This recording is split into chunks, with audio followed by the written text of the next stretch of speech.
our tour bus is not driving, but so much snow. Yeah, we looked at we make the best of it. Can't do much with the children, just the children. If it was just us, we'd be fine.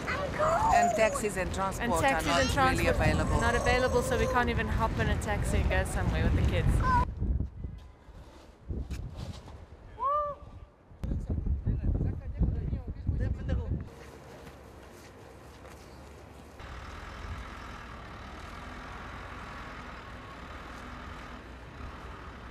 So far as I see, the airport is officially closed until 4 o'clock.